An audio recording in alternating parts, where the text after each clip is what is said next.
आपण पाहत आहात लोकसमीक्षा न्यूज नेटवर्क आणि या आहेत आजच्या सुपरफास्ट न्यूज। या बातमीपत्राचे प्रायोजक आहेत नंदिनी कलेक्शन, फक्त महिलांचे परिपूर्ण दालन, माऊली निवास, कल्याण मंडपमच्या बाजूस, यशोधन नगर, परभणी।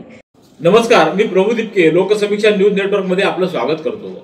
आपण पाहत आहात परभणीचं एकमेव बातमीपत्र Loksamiksha superfast. Red Apple exclusive MIDC परिसर, परभणी।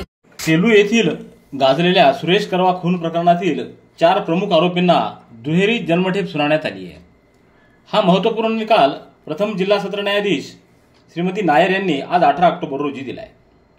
कलम 120 ब आणि कलम 302 भादवीनुसार 2 वेळा जन्मठेप झालेल्या आरोपींमध्ये राहुल कासट, विनोद आंभोरे, विशाल पाटोळे आणि राजाभाऊ खंडागळे यांचा समावेश असल्याची माहिती जिल्हा सरकारी वकील ॲडव्होकेट DU दराडे यांनी दिली आहे। सुरेश करवा यांचा रस्ते अपघातात वाहन धडकेनं मृत्यू झाल्याप्रकरणी सेलू इथं गुन्हा दाखल झाला होता। या गुन्ह्याच्या तपासात यातील मयताच्या पत्नीचं सेलू येथील राहुल कासट याच्यासोबत फोनवर विवादास्पद बोलणं झालेली ऑडिओ क्लिप समाज माध्यमात व्हायरल झाल्यानं या प्रकरणात संशय निर्माण झाला। तत्कालीन पोलीस अधीक्षक जयंत मीना यांनी या प्रकरणाचा तपास सहाय्यक पोलीस अधीक्षक श्रवण दत्त यांच्याकडे दिला। या गुन्ह्यात साक्षीदारांचे जबाब, परिस्थितीजन्य भौतिक पुरावे या आधारे यातील आरोपी राहुल कासट याचं मयताची पत्नी हिच्यासोबत अनैतिक संबंध असल्यानं या संबंधात मयताचा अडथळा येत असल्यानं कासट यानं विनोद आंभोरे, विशाल पाटोळे आणि राजेभाऊ खंडागळे यांच्या मदतीनं खुनाचा कट रचून सिद्धनाथ बोरगाव शिवारात अपघाताचा बनाव करून खून केल्याचं प्राथमिक तपासात निष्पन्न झालं। सत्र न्यायालयात अभियोग पक्षाकडून 51 साक्षीदार तपासण्यात आले।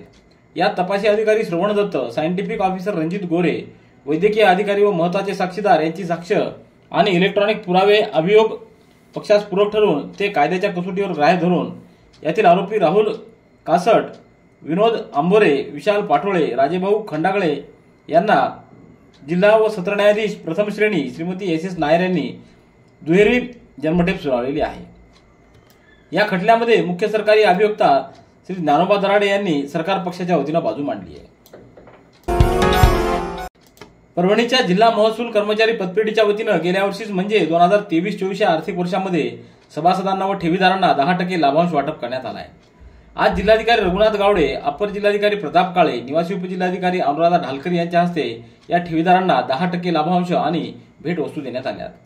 यावेळी महसूल कर्मचारी संघटनेचे अध्यक्ष नानासाहेब भेंडेकर, प्रकाश गोरे यांच्यासह पदाधिकारी उपस्थित होते। परभणी जिल्ह्यातील 4 विधानसभा मतदारसंघातील सर्व नागरिकांना आवाहन करण्यात येतं की मुक्त आणि निष्पक्ष वातावरणात निवडणुका पार पाडाव्यात यासाठी परभणी जिल्हा मुख्यालयात 24/7 कंट्रोल रूम स्थापन करण्यात आलेली आहे। आदर्श आचारसंहिता काळामध्ये पैसे, मद्य अथवा मौल्यवान वस्तू यांची अवैधपणे वाहतूक किंवा हालचाल होत असल्यास तसंच आदर्श आचारसंहितेचा भंग होत असल्याचं कृत्य होत असल्याची विश्वसनीय माहिती असल्यास कोणत्याही नागरिकांनी टोल फ्री क्रमांक 1950 या नंबरवर संपर्क साधण्याचं आवाहन जिल्हाधिकारी तथा जिल्हा निवडणूक अधिकारी रघुनाथ गावडे यांनी केलंय। गुडघे दुखत आहेत, आता काळजी नको। आयुर्वेदिक उपचाराने गुडघ्यावर उपचार करा आणि जगा आनंदी आयुष्य। बालाजी आयुर्वेदिक निसर्गोपचार केंद्र, तलाठी कार्यालयाच्या पाठीमागे, वसमत रोड, परभणी। संपर्क डॉक्टर गोविंद कामटे, मोबाईल क्रमांक 9923300914। इयत्ता 7वीच्या वर्गात शिकणाऱ्या अल्पवयीन मुलीचा हात धरून तिच्या मनाला लज्जा वाटेल असे कृत्य करून विनयभंग केल्याची घटना गंगाखेड शहरात घडली आहे। या प्रकरणी गंगाखेड पोलिसात गुन्ह्याची नोंद करण्यात आली आहे। इयत्ता 7वीच्या वर्गात शिकणारी अल्पवयीन मुलगी 17 ऑक्टोबर रोजी सायंकाळी 6:45 सुमाराला घराबाहेर फिरत असताना तरुणानं "तू मला खूप आवडतेस" असं म्हणून एका बांधकामाच्या ठिकाणी नेऊन तिचा हात तोंड दाबून ती नकार देत असताना सुद्धा तिच्या मनाला लज्जा वाटेल असे कृत्य केल्याची घटना घडली। या घटनेची माहिती मुलीनं घरी दिल्यानंतर अल्पवयीन मुलीच्या पित्यानं दिलेल्या फिर्यादीवरून गंगाखेड पोलिसात गुन्हा नोंदवण्यात आला आहे। भारत निवडणूक आयोगाच्या सूचनाप्रमाणे निवडणूक पत्रकाच्या व भित्तीपत्रकाच्या छपाईबाबत निर्बंध घालण्यात येत आहेत। त्याप्रमाणे छपाई काम करणारे प्रेसधारक यांनी भित्तीपत्रके इत्यादीच्या मुद्रणाच्या दर्शनी भागावर त्याच्या मुद्रकाचे आणि प्रकाशकाचे नाव व पत्ता नसेल असे कोणतेही निवडणूक पत्रक किंवा भित्तीपत्रक मुद्रित वा प्रकाशित करता येणार नाही। तसंच मुद्रित किंवा प्रकाशित करविता देखील येणार नाही। मुद्रकानं पत्रक मुद्रित केल्यानंतर प्रकाशकानं स्वतःच्या सहीचे अधिकथन मुद्रकाला 2 प्रती देणं आवश्यक आहे आणि ते मुद्रकानं जिल्हाधिकारी यांना 2 प्रती देणं बंधनकारक आहे। निवडणूक निर्णय अधिकारी यांच्याकडे विहित नमुन्यात प्रतिज्ञापत्र आणि मुद्रित दस्तऐवजांच्या प्रती त्वरित सादर कराव्यात. सर्व प्रिंटिंग प्रेस धारकांनी याबाबतीत अधिक माहितीकरिता आणि प्रतिज्ञापत्रांकरिता विधानसभा निवडणूक निर्णय अधिकारी यांच्याशी संपर्क साधावा असं आवाहन जिल्हाधिकारी गावडे यांनी केलंय. श्वानांनी केलेल्या हल्ल्यात जखमी झालेल्या घोरपडीला आज गंगाखेड तालुक्यातल्या खळी येथील शेतमजुरांमुळे जीवदान मिळाले. प्रथमोपचार करून शुक्रवारी सकाळी वनरक्षक यांच्या उपस्थितीत नैसर्गिक अधिवासात सोडण्यात आलं. गंगाखेड तालुक्यातल्या खळी इथं 17 ऑक्टोबर रोजी सायंकाळी श्वानाच्या हल्ल्यात जखमी झालेली घोरपड रमेश पवार यांच्या शेतात काम करत असलेल्या लिंबाजी दसवंते, लिंबाजी धाकपाडे, अमर दसवंते, अरुण घिसाडे या शेतमजुरांना दिसली. त्यांनी तत्परता दाखवत श्वानांना हुसकावून लावत तिचा जीव वाचविला. तिला सुरक्षित ठेवून ओंकार पवार, प्रदीप गौरशेट्टे यांच्या मार्फतची माहिती वनरक्षक सुरेखा टोंपे यांना दिली. 18 ऑक्टोबर रोजी वनरक्षक सुरेखा टोंपे यांनी खळी इथं भेट देऊन घोरपडीवर प्रथमोपचार केले आणि तिला जंगलात नैसर्गिक अधिवासात सोडले. अफगाणिस्तान, बांगलादेश व पाकिस्तान या देशाचा उल्लेख असलेली पोस्ट फेसबुकवर व्हायरल करून बौद्ध समाज बांधवांच्या धार्मिक भावना दुखावल्याची घटना घडल्यानं गुरुवारी गंगाखेड पोलीस ठाण्यात गुन्हा नोंदवण्यात आला आहे. गंगाखेड शहरातल्या एका माजी नगरसेवकानं कुठलंही कारण नसताना 17 ऑक्टोबर रोजी कोणतेही कारण नसताना अफगाणिस्तान, बांगलादेश आणि पाकिस्तान या देशाचा उल्लेख असलेली पोस्ट फेसबुकवर व्हायरल करून बौद्ध समाज बांधवांच्या भावना दुखावल्या व दोन समाजामध्ये द्वेष निर्माण करण्याचा प्रयत्न केला. यावरून गंगाखेड पोलिसात गुन्हा नोंदवण्यात आला आहे. जिंतूर विधानसभेच्या माजी आमदाराची बदनामी करणारे गाणे अज्ञात इसमानं तयार करून ते विविध समाज माध्यमांवर टाकले. हे गाणे विविध समाज माध्यमांवर पसरवणाऱ्या 3 जणांच्या विरोधात जिंतूर पोलिसात 17 ऑक्टोबर रोजी अदखलपात्र गुन्ह्याची नोंद करण्यात आली. अविनाश मस्के यांनी याबाबतची तक्रार दिली असून 15 ऑक्टोबर रोजी फेसबुक व इंस्टाग्रामसह विविध समाज माध्यमांवर माजी आमदार विजय भांबळे यांची बदनामी होईल या उद्देशानं गाणं तयार करून पोस्ट केलं. या प्रकरणी जिंतूर पोलीस ठाण्यात 3 विरोधात गुन्हा नोंदवण्यात आला आहे. परभणीच्या स्वर्गीय डॉक्टर ललित सोमानी यांच्या 16व्या स्मृतिदिनानिमित्त पद्मजा सोमानी चॅरिटेबल ट्रस्टच्या वतीनं स्वामी गोविंददेव गिरी महाराज यांचं व्याख्यान अक्षरा मंगल कार्यालयात 23 ऑक्टोबर रोजी सायंकाळी 6 वाजता आयोजित करण्यात आले.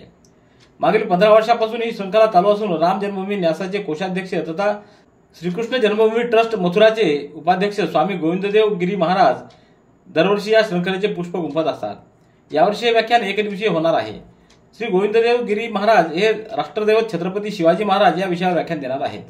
या व्याख्यानमालेस उपस्थित राहावं असं आवाहन रामप्रसाद सोमानी, डॉक्टर नितीन सोमानी, सुशील सोमानी, अशोक सोनी यांनी केलं आहे. परभणीतल्या सुजाता नगरातील बुद्ध विहारामध्ये मागील 3 महिन्यांपासून दररोज बुद्ध आणि त्यांचा धम्म या पवित्र धम्मग्रंथाचं वाचन करण्यात आलंय. या ग्रंथाचं वाचन बौद्धाचार्य भानुदास साबळे व श्रीमती रेखाताई रगडे यांनी केलं. डॉक्टर बाबासाहेब आंबेडकर जयंती उत्सव समितीच्या वतीनं ग्रंथ वाचनकर्ते यांचा नुकताच यथोचित असा सन्मान करण्यात आला. यावेळी पुष्पा सदावर्ते, पंडित प्रधान, गौतम मुंडे, विजय लोखंडे, दशरथ झिंजाडे, नामदेव गायकवाड, सखाराम जोंधळे, आशा साबळे, मंगल भक्ते आदींची उपस्थिती होती. परभणी जिल्हा क्रीडा संकुल इथं महापालिकेच्या वतीनं जिल्हास्तरीय वेटलिफ्टिंग स्पर्धा संपन्न झाल्या. यात 14, 17 आणि 19 वर्ष वयोगटातील मुले आणि मुलींच्या स्पर्धा झाल्या. स्पर्धेचं उद्घाटन पोलीस निरीक्षक रेणापूर NB चौधरी यांच्या हस्ते करण्यात आलं. यावेळी MM क्षीरसागर, राजकुमार जाधव, RD ढोणे, दीपाली मुदगलकर, ऋषिकेश मुदगलकर, राजाभाऊ कामखेडे, नितीन बिराजदार, आदिल खान आदींची उपस्थिती होती. Red Apple furniture, smart furniture for smart people. Exclusive Parbhani शहरातील भव्य शोरूम रेड ॲपल एक्सक्लुझिव्ह, भारतातील स्मार्ट फर्निचर ब्रँड आता आपल्या परभणी शहरामध्ये. हो, आता आपल्या परभणी शहरामध्ये. या अंतर्गत ऑफिस, बेडरूम, डायनिंग, लिव्हिंग इत्यादी प्रकारचे फर्निचर आपणास मिळेल. Bedroom set, bed, dressing table, sofa set, कपाट, डायनिंग टेबल, टीपॉय आणि स्टील फर्निचर इत्यादी सर्व प्रकारचे फर्निचर तेही आकर्षक किमतीमध्ये उपलब्ध आहे. एक वेळ अवश्य भेट द्या. रेड ॲपल फर्निचर, MIDC परिसर, भारतीय स्टेट बँकेच्या जवळ, परभणी. क्रीडा व युवक सेवा संचालनालय पुणे, जिल्हा क्रीडा परिषद परभणी व जिल्हा क्रीडा अधिकारी कार्यालय परभणी, जिल्हा कुस्ती असोसिएशन आणि जिल्हा बॅडमिंटन असोसिएशनच्या संयुक्त विद्यमानं परभणी शहरात जिल्हा क्रीडा संकुल बॅडमिंटन हॉल इथं 19 ऑक्टोबर ते 21 ऑक्टोबर दरम्यान 14 वर्षातील मुले व मुली यांच्या शालेय राज्यस्तरीय कुस्ती स्पर्धेचं आयोजन तसंच 27 ऑक्टोबर ते 29 ऑक्टोबर दरम्यान 14, 17 व 19 वर्षातील मुली यांच्या शालेय राज्यस्तरीय बॅडमिंटन स्पर्धेचं आयोजन करण्यात आलंय.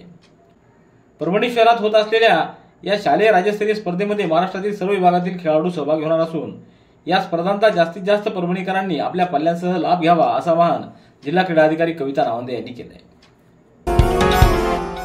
परभणी शहरातील जुना पेडगाव रोडवरील लक्ष्मीनगर येथून महिला निघून गेली असून तिच्या नातेवाईकांनी केलेल्या तक्रारीवरून पोलिसांचा शोध सुरू झाला आहे.